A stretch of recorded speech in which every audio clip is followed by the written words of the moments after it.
right, so it's day one back on the horse, and this is on Monday. So this was filmed yesterday, and I'm starting off on low bar squat, 3 sets of 4. I'm keeping 4 reps in reserve.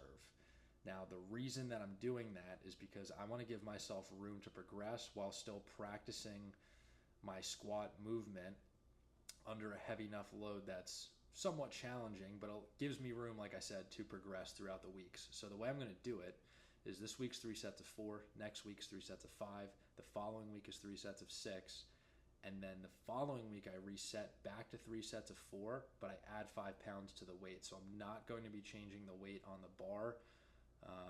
I'm going to continue this until I hit a wall. Now, I learned this progression method through Matt Venna. He has a YouTube channel that's, I think, very informative. And I also had him as a powerlifting coach for a little bit. And he showed me this method, and he talks about it on his YouTube channel.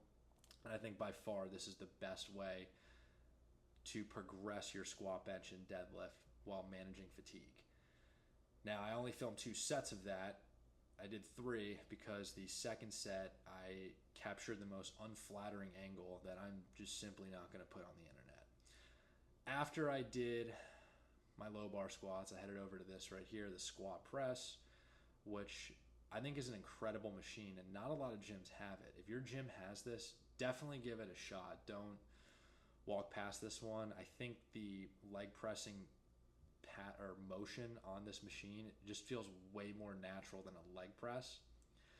And I'm doing these because it allows me to continue to hit my legs, get some leg drive, quad drive, while taking some fatigue off of my central nervous system by loading weight onto my back and then using all the muscles I need to squat the weight up. And I'm also deadlifting the following day, so I don't want to over fatigue myself too much from squatting. So I think this is a good trade-off, and I'm going to continue to do these. These are kind of new, but so far I like them. After that, headed over to the bench press where I Larson press. 3 sets of 6, 4 reps in reserve. I'm going to progress the same way on these as I do my squats. These are great because it allows you to hit your chest directly while still giving you the bench motor pattern, which allows you to practice your bench. So if you want to get your bench up, definitely pick chest exercises that allow you to practice benching, even if it's a variant. After these, I did do dumbbell incline. However, the gym was a bit packed, so I didn't want to get anyone's way recording. And then I ended my lift on the hip abduction machine just because I'm squatting and I'm sumo deadlifting fairly frequently. So I want to make sure I got my hip health in check.